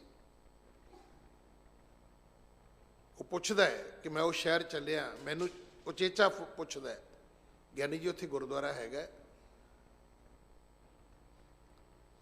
ਜਦੋਂ ਘਰ ਵੀ ਲੈਨੇ ਉਦੋਂ ਪਤਾ ਕਰਿਆ ਕਰੋ ਵੀ ਇਹ ਇੰਨੀ ਕੁ ਦੂਰ ਜ਼ਰੂਰ ਗੁਰਦੁਆਰੇ ਤੋਂ ਰਹੀਏ ਕਿ ਰੋਜ਼ ਜਾ ਕੇ ਉੱਥੇ ਮੱਥਾ ਟੇਕ ਸਕੀਏ, ਗੁਰੂ ਦੇ ਦਰਸ਼ਨ ਕਰ ਸਕੀਏ। ਭਾਈ ਮਤੀ ਦਾਸ ਦਾ ਦਿਨ ਮਨਾਉਣ ਲੱਗੇ ਹੋ। ਭਾਈ ਮਤੀ ਦਾਸ ਨੇ ਕਿਹਾ ਸੀ ਵੀ ਆਰਾ ਚਲਾਓ,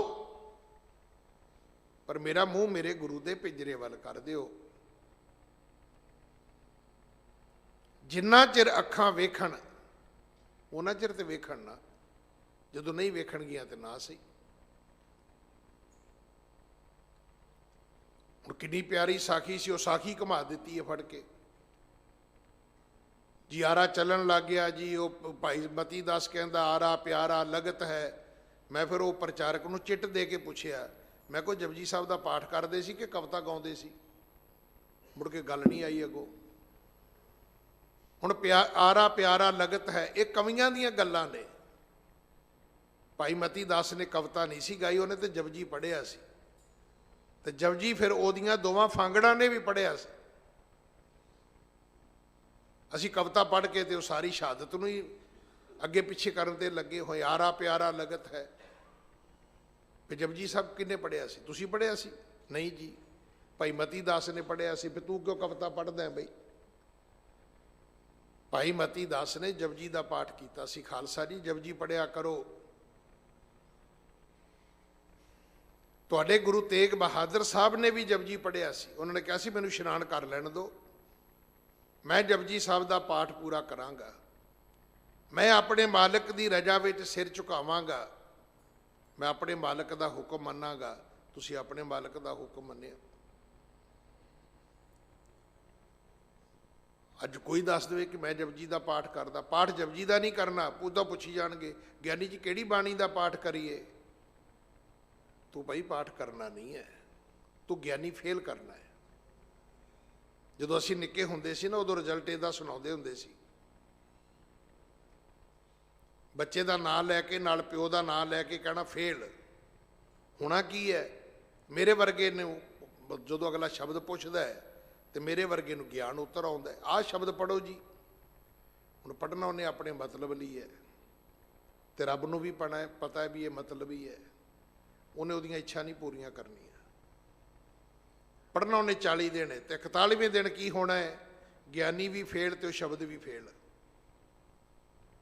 ਹੁਣ ਉਹਨੇ ਕਿਸੇ ਹੋਰ ਕੋਲ ਚੱਲ ਜਾਣਾ। ਹੁਣ ਤੁਸੀਂ ਦੱਸੋ ਜੀ ਕਿਹੜਾ ਸ਼ਬਦ ਪੜ੍ਹੀਏ? ਅੱਛਾ, ਉਹ ਅਗਲਾ ਗਿਆਨੀ ਫਿਰ ਉਹਨੂੰ ਗਿਆਨ ਉੱਤਰ ਆਉਣਾ ਹੈ, ਉਹਨੇ ਇੱਕ ਸ਼ਬਦ ਹੋਰ ਦੇ ਦੇਣਾ ਹੈ। ਉਹਨੇ ਫਿਰ ਮਤਲਬੀ ਬੰਦੇ ਨੇ ਉਹ 40 ਦਿਨ ਪਾਠ ਕਰਨਾ ਹੈ, ਕੰਮ ਉਹਦਾ ਬਣਨਾ ਕੋਈ ਨਹੀਂ। ਫਿਰ ਉਹ ਗਿਆਨੀ ਵੀ ਫੇਲ, ਉਹ ਸ਼ਬਦ ਵੀ ਫੇਲ। ਉਹ ਖਾਲਸਾ ਜੀ ਕਿਉਂ ਫੇਲ ਹੁੰਦੇ ਹੋ? ਕਿਉਂ ਆਪਣੇ ਨਾਂ ਦੇ ਨਾਲ ਇਹ ਨਵੇਂ ਸ਼ਬਦ ਜੋੜਦੇ ਹੋ? ਜਿਹੜਾ ਤੁਹਾਡੇ ਕੋਲ ਆਵੇ ਉਹਨੂੰ ਕਿਹਾ ਕਰੋ ਭਾਈ ਮੇਰੇ ਗੁਰੂ ਦਾ ਹੁਕਮ ਹੈ ਜਪਜੀ ਪੜ੍ਹੋ। ਹੋਰ ਵੱਧ ਸਮਾਂ ਹੈਗਾ ਤੇ ਨਿਤ ਨੇ ਪੂਰਾ ਕਰੋ। मैं तो इन्हां दिनां 'च बेनती कर रहा कि भाई तुसीं आ पकौड़ियां ते ब्रैड पकौड़ियां ते समोसियां ते लड़ के मरन लई तैयार है बंदा, लड़ के। किहड़ा लंगर दा तुसीं चार्ट तैयार कीता है भी आलू पूड़ी, छोले पूड़ी, ब्रैड पकौड़े, समोसे, पनीर पकौड़े। ऐ लगता जिवें हॉस्पिटल वालियां नाल टाई अप हो गया साडा भी सारे कस्टमर गुरुद्वारे वो घल्लांगे जी असीं। फिर इदां करो छेती छेती हॉस्पिटल बना लो गुरुद्वारियां दे नाल, लैबां भी बना लो, क्योंकि हर महीने हर संगरांद ते एक ब्लड टेस्ट भी करा लिया करो भी बनिया की हुण।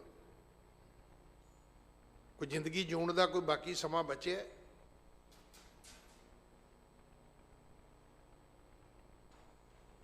जिस तरीके नाल अज हार्ट अटैक हो रहा है 42, 43, 45, मैनू नहीं लगता बंदा 50 साल टपदा है।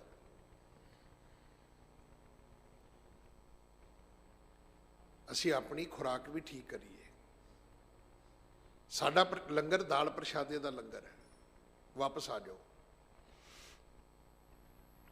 मैं राती भी बेनती की सी किते, मैं अज कल बेनती करदा ना भी आ नगर कीर्तन दिल्ली च होना है तो लंगर का खर्चा घटाओ। तो किसी पिंड दे विच गुरपुरब दा आ रहा है तो उन्होंने कहा होना जी उत्थे लंगर आपां घट करिए, वो पिंड वाले लड़ पे। मैं नहीं, इस ये अर्थ इदा ना करो। पिंडां थावां ते पहले लंगर कदे कदे हुंदा गुरपुरब ते जरूर करो। मैं उस पिंडां वाले लोकां दे प्रति बेनती नहीं कर रहा। उत्थे तो लंगर हुंदा ही कदे कदे गुरपुरबां ते। मेरी जां ते उन्हां नूं बेनती है जिहड़े अड्डियां ते बस अड्डियां ते मस्सिया दा लंगर लाउंदे ने ते वो भी ड्रम खड़े करके, वांस ला के, एंबूलेंस रोक के, लोगों दियां बसां रोक के, ट्रैफिक जाम करके, उन्होंने मेरी बेनती है कि सड़क छड्ड के लंगर लाओ 2 मीटर दूर, ताकि आवे ही वो जिन्होंने भुख लगी है। भावें बस तो उतर के आवे तो भावें बस कंढे ते खड़ी करके आवे, तो फिर उन्होंने मंगतिया वांगू ना खवायो। तुहाडे गुरु नानक ने जिन्हां साधुआं नूं लंगर छकाया सी, उन्हां दे अगे लंगर परोसिया सी, फिर उन्हां आयां दी इज्जत करियो जी। उन्हां नूं भुखे भखारी समझ के डंडा लैके पंगत विच खड़े ना करियो। फिर वेखो किन्नियां रहमतां हुंदियां ने तुहाडे ते।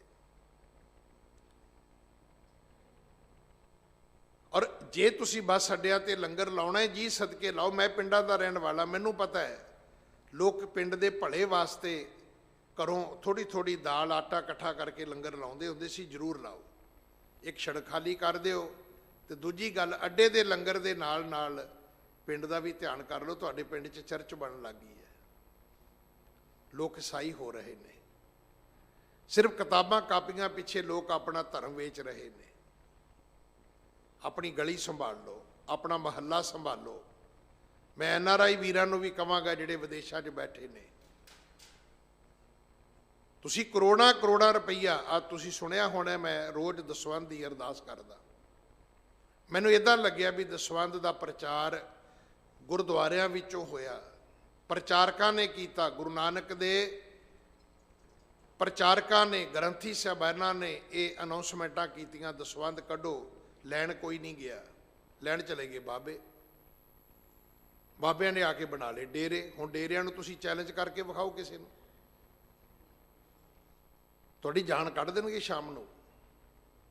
और डेरे वाले ही ये प्रचार करते हैं। साध संगत जी कमेटियां कोल पैसे बहुत ने, कमेटियां नूं पैसिਆਂ की की लोड़ है? तू यकीन करो, मेरे वर्गे कथावाचक नूं सदन लगे वो कह देंदे ने बाबा जी फिर तुहाडी भेटा तो नहीं होनी ना। मैं कहा चलो मैं तो भेटा ना मंगा तो ना मैं मंगी भी नहीं सारी जिंदगी, रब मंगावे भी ना। पर प्रचारक का घर कित्थों चलेगा जी, वो बच्चे कित्थों पढ़नगे जी। वो कहते तुहाडे कमेटियां कोल पैसे बड़े ने। नहीं, कमेटियां कोल पैसे नहीं हैगे। कमेटी कोल आही पैसा जिहड़ा तुसीं 10 रुपये मत्था टेकदे हो। ये प्रचार देहधारी बाबियां ने कीता है भी दसवंध सानू दे दिओ, कमेटियां कोल ते पैसे बड़े ने। दसवंध सानू दे दिओ ते जे तुहानू कोई चीज़ चाहिदी है तो जाके कमेटियां तो मंग लो जाके। ये ठीक है, गुरुद्वारे का पैसा धर्म ते खर्च होना चाहिए, बिल्कुल ठीक है। पर यह प्रचार गलत है कि कमेटियां कोल बहुत पैसे ने। कमेटियां कोल कोई पैसे नहीं होंगे, कोई रेंटल इनकम नहीं होंगी, कोई इन्हां दा झोना नहीं विकदा, कोई इन्हां दा गन्ना नहीं जाता किसी मिल नूं। तुहाडी चढ़त दे नाल गुरु घरां दे प्रबंध चलदे ने भाई। और फिर मैं आप जी नूं बेनती करां, दसवंध गुरुद्वारियां नूं दिओ। इत्थे तुसीं कमेटी दा प्रधान बदल सकदे हो, डेरे दा बाबा नहीं जे बदल सकदे, किसी भुलेखे च ना पैना। इत्थे तुसीं प्रधान बदल सकदे हो वोटां पा के। बाबा ते मरण तो पहलां अपना बाबा फिट करके जांदा है, वो पहले ही पग बन दिंदा अगले नूं भी मेरे तो बाद तुहाडे पैसिਆਂ ਦੀ नंबरदारी ये करेगा। गुरुद्वारे दा कोई प्रबंधक गुरुद्वारे की गड्डी वरते, संगत 100 वारी नुकताचीनी करदी और फिर वो नहीं वरतदे। बहुत ही लोड़वंद होवे तो वो गुरुद्वारे प्रबंध वास्ते गड्डी वरतदा है, पर जिहड़ी बाबा 1.5 करोड़ की गड्डी वरतदा, पुछो भी तू कद नहीं वरतदा है बई। बाबा हरबंस सिंह जी नूं आपां वेखिआ, सादा मंजा सी, कोई 2 लाख का पलंग नहीं सी, धौड़ी की जुत्ती सी, कोई महंगी उन्हां दी छड़ी नहीं सी हुंदी। आम डांग बाबा जी अपने हत्थ च रखते सी, सोटा जिहड़ा सी हत्थ ते रोटी खांदे सी। वो हुंदे ही साधु इदां दे ने। कोई इदां दा ही होवे ते साध हुंदा है भाई। साडे बजुर्गां ने तो ओहदी बड़ी वधिया पहचान दसी सी। वो कहते सी पुत्र साधा नूं की स्वादा नाल, ते जिहड़े स्वाद पूरा करे पुੱਤ साध नहीं हो सकता। यही संत रेन ने गुरु नानक साहब जी नूं कहा सी। महाराज ने पूछया कि साधु जी महात्मा जी असी सवेर दे बैठे हाँ, तुसी लंगर भोजन नहीं छकिया, छकदे नहीं हो कि मिलदा नहीं है। ते संत रेन चूड़काने वाले उन साधुआं दे जिहड़े महंत सन, उन्होंने कहा सी बालक जे खाना ही हुंदा ते घर छड्डण दी की लोड़ सी। खाण वास्ते साध नहीं बने, साध बने साधना करन वास्ते, पर खाना छड्डिया नहीं है। जे रब घल दवे ते खा लैने आ, ते जे ना घले ते उड़ीकदे नहीं। जिहड़े उड़ीकण वाले ने, मेरी गल दा गुस्सा ना करना। जे मैं उड़ीकण लग गया ना भी कल सेठी साहब खीर लियाए सी ते जे अज ना आए तो पता मैं की कहना है, पता नहीं कित्थे मर गए होणगे। गुस्सा ना करियो जी, ये हकीकत है। बाहरले मुल्कां तो लोग आके ना पिंडां 'च पैसे वंडदे हुंदे सी, हुण वंडणों हट गए। उहदा कारण कि जे किसी साल नहीं आए तो पता पिंड वाले की कहंदे सी, वो ऐतकां किते मर मुर गए होणे ने उत्थे, वो तुहाडी अरदास नहीं करनगे, वो तुहाडी कदे सुख नहीं मंगणगे, क्योंकि तुसी पैसे नाल टशन भालदे हो ना भाई। दसवंध कड्डो, गिण के कड्डो, ते देण लग्गिआं अपनी पब्लिसिटी ना लभ्यो। आप जाके गली महल्ले कलोनी दे विच पता करो वो कौन है जिन्हां बच्चों का माँ प्यो नहीं है, वो कौन है जिहदा माँ प्यो भी हैगा पर घर ते छत नहीं है, लैंटर पवा दिओ। माँ प्यो भी है, केस भी हैगे ने, घर च शराब भी नहीं है, पर धी दा विआह नहीं कर सकते, धी दी डोली तोड़ दिओ। वेखियो भी तुहाडे काम च बरकत पैंदी कि नहीं पैंदी। कौडियां पवा के, शराबां पिया के, गाउण वालियां वांगू अपनियां धीआं भैणां गाउण वालियां नूं 8-8 10-10 लाख रुपया दे के नचवा के तुसीं सोचोगे भी तुहाडे कारोबारां 'च बरकत पैगी। जदों धर्म अर्थ बीजोगे जरूर बरकत पैगी। महाराज सानू उपदेश करते ने, ओट गोविंद गोपाल राय सेवा स्वामी लाहा की होएगा, मालक की सेवा किवें करनी है। ओट की दी है? ओट सिर्फ गोबिंद दी है, बंदे की ओट नहीं रखनी चाहिए। मानो की टेक, करो कृपा, मानो की टेक बिरथी सब जान, देवन को एक है भगवान। अगली गल, जिसका दिए रहे अगाए, बस ਬੰਦਾ ਦੇ ਵੀ ਦੇਗਾ, ਰੱਜ ਜਾਏਗਾ ਤੂੰ? ਕਹਿੰਦੇ ਜੀ ਨਹੀਂ। ਤੇ ਮਹਾਰਾਜ ਕਹਿੰਦੇ ਫਿਰ ਆ ਮੈਂ ਤੈਨੂੰ ਦੱਸਾਂ, ਉਹਦੇ ਦਿੱਤੇ ਨਾਲ ਰੱਜ ਵੀ ਜਾਏਗਾ ਤੂੰ। ਬੰਦਾ ਦੇਗਾ ਤੇ 2 ਮਹੀਨੇ 6 ਮਹੀਨੇ ਦਾ ਰਾਸ਼ਨ ਦੇ ਦੇਗਾ ਤੁਹਾਨੂੰ। ਜਦੋਂ ਰੱਬ ਦੇਗਾ ਨਾ ਫਿਰ ਤੁਸੀਂ ਰੱਜ ਜਾਓਗੇ, ਕੋਈ ਭੁੱਖ ਨਹੀਂ ਰਵੇਗੀ। ਫਿਰ ਕੀ ਹੋਏਗਾ? ਭੁੱਖਾਂ ਸਭ ਗਵਾਈਆਂ, ਵਿਖਿਆ ਪੋ ਨਾ ਸਕਈ, ਮਿਲ ਸਾਧੂ ਗੁਣ ਗਾ। ਇਹ ਯਹਿਰ, ਇਹ ਦੁਨੀਆ ਦੀ ਵਿਸ਼ੇ ਵਿਕਾਰਾਂ ਦੀ, ਤ੍ਰਿਸ਼ਨਾ ਦੀ, ਈਰਖਾ ਦੀ, ਸਾੜੇ ਦੀ, ਇਹ ਤੁਹਾਨੂੰ ਸਾੜ ਨਹੀਂ ਸਕੇਗੀ। ਫਿਰ ਤੁਸੀਂ ਕੀ ਕਰੋਗੇ? ਗੁਰੂ ਦੀ ਬਾਣੀ ਪੜ੍ਹੋਗੇ। ਜੈ ਤੇ ਉਪਜੀ ਤੈ ਮਿਲੀ ਸੱਚੀ ਪ੍ਰੀਤ ਸਮਾ। ਜਿੱਥੋਂ ਤੁਹਾਡਾ ਜਨਮ ਹੋਇਆ ਉੱਥੇ ਤੁਹਾਡੀ ਸੁਰਤ ਜੁੜੇਗੀ, ਉਸ ਪ੍ਰਮਾਤਮਾ ਨਾਲ ਤੁਹਾਡਾ ਮਿਲਾਪ ਹੋਏਗਾ। ਕਰ ਗਹਿ ਲੀਨੀ ਪਾਰ ਬ੍ਰਹਮ ਬਹੁੜ ਨਾ ਵਿਛੜੀਆ।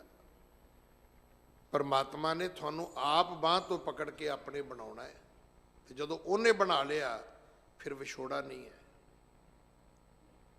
ਫਿਰ ਵਿਛੋੜਾ ਨਹੀਂ। ਜਿਨ੍ਹਾਂ ਨੂੰ ਆਪ ਮਿਲਾਉਂਦਾ ਹੈ ਨਾ, ਫਿਰ ਉਹ ਵਿਛੜਦੇ ਨਹੀਂ। ਬਾਹਰ ਜਾਉ ਲੱਖ ਬੇਰੀਆ, ਹਰ ਸੱਜਣ ਅਗੰਮ ਅਗਾ। ਸਤਿਗੁਰੂ ਕਹਿੰਦੇ ਨੇ ਇੱਕ ਵਾਰੀ ਨਹੀਂ, ਵਾਰਨੇ ਜਾਂਦਾ ਹਾਂ ਲੱਖਾਂ ਵਾਰੀ। ਕਿਹਦੇ ਤੋਂ? ਸੱਜਣ ਤੋਂ। ਪੁੱਛੋ ਸੱਜਣ ਕੌਣ ਹੈ ਜੀ? ਅਸੀਂ ਖਾਣ ਪੀਣ ਵਾਲੇ ਯਾਰਾਂ ਬੇਲੀਆਂ ਨੂੰ ਸੱਜਣ ਕਹਿੰਦੇ ਆ ਨਾ। ਸੱਜਣ ਸੱਚਾ ਪਾਤਸ਼ਾਹ। ਕਰੋ ਕਿਰਪਾ। ਸੱਜਣ ਸੱਚਾ ਪਾਤਸ਼ਾਹ, ਸਿਰ ਸ਼ਾਹਾਂ ਦੇ ਸ਼ਾਹ, ਜਿਸ ਪਾਸ ਬੈਠਿਆ ਸੋਹੀ ਹੈ, ਉਹਨੂੰ ਸੱਜਣ ਕਹਿੰਦੇ ਨੇ। ਜਿਹਦੇ ਕੋਲ ਬੈਠੋਗੇ ਸ਼ੋਭਾ ਪਾਓਗੇ। ਲੋਕ ਤੁਹਾਨੂੰ ਕਹਿਣਗੇ ਬੜੀ ਚੰਗੀ ਥਾਂ ਤੇ ਗਿਆਨੀ ਜੀ ਕੱਲ ਤੁਸੀਂ ਬੈਠੇ ਸੀ, ਤੁਹਾਡੀ ਫੋਟੋ ਵੇਖੀ ਅਸੀਂ। ਉਹ ਸੱਜਣ ਹੈ ਜਿਹਦੇ ਕੋਲ ਬੈਠਿਆ ਦੁਨੀਆ ਦੀ ਸ਼ੋਭਾ ਹੋਵੇ, ਤੁਹਾਨੂੰ ਵਡਿਆਈ ਮਿਲੇ। ਸ਼ਰਮ ਪਾਈ ਨਾ ਰਹਿਣੇ ਨਾਨਕ ਦਰ ਪਈਆ। ਗੁਰੂ ਪੰਜਵੇਂ ਪਾਤਸ਼ਾਹ ਮਹਾਰਾਜ ਕਥਨ ਕਰਦੇ ਨੇ ਕਿ ਉਸ ਪ੍ਰਭੂ ਪਰਮਾਤਮਾ ਦੀ ਜਦੋਂ ਤੁਸੀਂ ਸ਼ਰਨ ਵਿੱਚ ਆਓਗੇ ਤਾਂ ਉਹ ਪਰਮਾਤਮਾ ਫਿਰ ਕੀ ਕਰੇਗਾ? ਜਦੋਂ ਤੁਸੀਂ ਉਹਨੂੰ ਕਹੋਗੇ ਕਿ ਸ਼ਰਨ ਪਰੇ ਕੀ ਰਾਖੋ ਸ਼ਰਮਾ, ਉਸ ਮਾਲਕ ਦੀ ਰਹਿਮਤ ਹੋਏਗੀ। ਉਹ ਫਿਰ ਆਪਣੇ ਜਿਹੜੇ ਦਰ ਤੇ ਆ ਕੇ ਢਹਿ ਪੈਂਦੇ ਨੇ ਨਾ, ਦਰ ਪਈਆ, ਜਿਹੜੇ ਦਰ ਤੇ ਢਹਿ ਪਏ, ਉਹਨਾਂ ਦੇ ਉੱਤੇ ਉਹ ਮਾਲਕ ਫਿਰ ਤਰਸ ਕਰੇਗਾ, ਦਇਆ ਕਰੇਗਾ, ਆਪਣੀ ਨਜ਼ਰੇ ਅਨਾਇਤ ਕਰੇਗਾ। ਪੋਖ ਸੁਹੰਦਾ ਸਰਬ ਸੁਖ, ਜਿਸ ਬਖਸ਼ੇ ਬੇਪਰਵਾਹ। ਇਹ ਪੋਖ ਦਾ ਮਹੀਨਾ ਸਾਰੇ ਸੁੱਖਾਂ ਦਾ ਮਹੀਨਾ ਹੋਏਗਾ, ਪਰ ਜੇ ਮਾਲਕ ਬੇਪਰਵਾਹ ਬਖਸ਼ ਦੇਵੇ ਤਾਂ। ਹੁਣ ਇਹ ਤੇ ਥਿਊਰੀ ਸੀ ਨਾ, ਜਿਹੜੀ ਗੁਰਬਾਣੀ ਹੈ ਇਹ ਥਿਊਰੀ ਹੈ, ਇਤਿਹਾਸ ਉਹਦਾ ਪ੍ਰੈਕਟੀਕਲ ਹੈ। ਹੁਣ ਵਰਤਾਰਾ ਕੀ ਹੈ ਵੀ ਆ ਸਾਰਾ ਹੀ ਮਹੀਨਾ ਜਿਹੜਾ ਹੈ ਇਹਦੇ ਵਿੱਚ ਅਨੰਦਪੁਰ ਸਾਹਿਬ ਦਾ ਛੱਡਣਾ ਹੋਏਗਾ, ਪਰਿਵਾਰ ਵਿਛੋੜਾ ਹੋਏਗਾ, ਚਮਕੌਰ ਦੀ ਗੜੀ ਦਾ ਜੰਗ ਹੋਏਗਾ, ਸਰਹੰਦ ਦੀਆਂ ਨੀਹਾਂ ਦੇ ਵਿੱਚ ਲਾਲਾਂ ਦੀ ਚਨਵਾਈ ਹੋਏਗੀ, ਮਾਛੀਵਾੜੇ ਦੇ ਜੰਗਲ ਹੋਣਗੇ। ਗੁਰੂ ਕਲਗੀਧਰ ਪਾਤਸ਼ਾਹ ਮਹਾਰਾਜ ਫਿਰ ਉੱਚ ਦੇ ਪੀਰ ਬਣ ਕੇ ਉੱਥੋਂ ਚੱਲਣਗੇ। ਇੱਕ ਪਾਸੇ ਮਹਾਰਾਜ ਕਹਿੰਦੇ ਨੇ ਇਹ ਸੁੱਖ ਦਾ ਮਹੀਨਾ ਹੈ ਭਾਈ, ਸੱਚਮੁੱਚ ਤੁਸੀਂ ਮੰਨੋ ਜਾਂ ਨਾ ਮੰਨੋ, ਸਾਰਾ ਸਾਲ ਤੁਸੀਂ ਖੁਸ਼ੀ ਦੇ ਕਾਰਜ ਕਰਦੇ ਹੋ। ਚਲੋ ਇਹ ਵੀ ਚੰਗਾ ਹੋਇਆ ਵੀ ਇੱਕ ਅੰਧ ਵਿਸ਼ਵਾਸ ਵੀ ਹੈ ਕਿ ਪੋਹ ਦੇ ਵਿੱਚ ਵਿਆਹ ਲੋਕ ਹਿੰਦੂ ਵੀਰ ਵੀ ਨਹੀਂ ਕਰਦੇ। ਸਾਨੂੰ ਵੀ ਥੋੜ੍ਹੀ ਬਹੁਤੀ ਗੱਲ ਸਮਝ ਆਈ ਹੈ ਵੀ ਉਹ ਦਿਨ ਜਿਨ੍ਹਾਂ ਦਿਨਾਂ ਵਿੱਚ ਤੁਹਾਡੇ ਗੁਰੂ ਨੇ ਪ੍ਰਸ਼ਾਦਾ ਵੀ ਨਾ ਛਕਿਆ ਹੋਵੇ ਤੇ ਤੁਸੀਂ ਮੀਟ ਦੀਆਂ ਬੋਟੀਆਂ ਭਾਲਦੇ ਫਿਰੋ। ਸਾਡੇ ਪੁਰਖੇ ਇਹਨਾਂ ਦਿਨਾਂ ਵਿੱਚ ਤੜਕੇ ਵਾਲੀ ਦਾਲ ਨਹੀਂ ਸੀ ਖਾਂਦੇ ਹੁੰਦੇ, ਭੁੱਜੇ ਸੌਂਦੇ ਸੀ ਕਿ ਸਾਡੇ ਗੁਰੂ ਕੇ ਲਾਲਾ ਨੂੰ ਮੰਜੇ ਬਿਸਤਰੇ ਨਹੀਂ ਸੀ ਮਿਲੇ। ਕੀ ਹੈ? ਇੱਕ ਤਰ੍ਹਾਂ ਦੀ ਅਹਿਸਾਸ ਹੀ ਹੈ, ਉਹ ਮਹਿਸੂਸ ਕਰਨਾ कि ये वो दिन ने, इदां दे दिनां विचों माँ गुजरी लंघी होएगी, गुरु के छोटे छोटे लाल गुजरे होणगे। एक साडी ना एक बनी सी पंजाबीयत दी ना एक शैली है, कहंदे जदों किसी दे घर मौत हो जाए ना तो रोना ना भी आवे तो घट्टो घट्ट मूँह हो जा बना लेना चाहिए भी उत्थे जाके दंद नहीं कड्ढने चाहिए। अजकल तो वैसे भोग तो बहुत कढ़ते हैं, मैनूं खिमा करना, भोग ते भी लोग ना उत्थे भी लोग एक दूजे नूं दंद कड्ढी जाते होंदे ने। हुण तुसीं कहोगे जी ज्ञानी जी समा बदल गया, भाई बदल जाए समा, तुसीं भी बदल जाओ, फिर भोग पाउण दी की लोड़ है जे दंद ही कड्ढने तां फिर बदल जाओ ना बिल्कुल ही। भी इन्ने भी तो मॉडरेट नहीं हो पा रहे ना तुसीं, भी भोग भी पाउणा है तो दंद भी कड्ढने ने, फिर दो काम क्यों करदे हो, फिर दो चक्कियां 'च क्यों पिसदे हो। साडे बजुर्ग ये नहीं सी कहंदे भी इन्हां दिनां 'च शहीद हो जाओ, शहीद तो नहीं हो सकते पर उहो जिहा असीं महसूस तो कर सकते हैं ना। जदों गुरु कलगीधर पिता ने बचन आखे होणगे कि मित्र प्यारे नूं हाल मुरीदां दा कहना, तुद बिन रोग रजाइयां दा ओढ़ण, नाग निवासां दे रहना, सूल सुराही खंजर प्याला बिंग कसाइयां दा सहना, यारड़े दा सानू सत्थर चंगा पट खेड़ियां दा रहना। वो एक तरीका सी बजुर्गां दा। और मैं जिहड़ी गल कहनी चाहुंदा कह के समाप्ति करा, 11 महीने तुसी मर्जी कर दिओ, आ महीना एक तुसी सच जाने हो कि आ महीना आपां रब दे नेड़े नहीं हो जाते। ते जदों तुसी रब दे नेड़े आउंदे हो, ये चेता रखना सुख उदों ही है। परमेश्वर ते भुलिया व्यापण सबे रोग, कतक कर्म कमावणे, दोष ना काहू जोग, रब भुले ते दुख है, जे रब याद आवे ते सुख है। असल विच ये महीना ही सुख दा है। तुसी रब दी याद विच रवोगे, सुख दे नेड़े रवोगे, आत्मा जिहड़ी है तुहाडी वो बहुत परमात्मा दे प्यार विच भिज के रहेगी। इस महीने दे दिन, घड़ियां, श्वास सारे ही सफले होणगे। इन्हें शब्द प्रवान करना, भुल्लां मेरियां ने खिमा कर देनियां। उपदेश सतगुरु जी दा है, पल्ले बन लेना। भुल्लां बख्शो जी, फतेह बुलाओ। वाहिगुरू।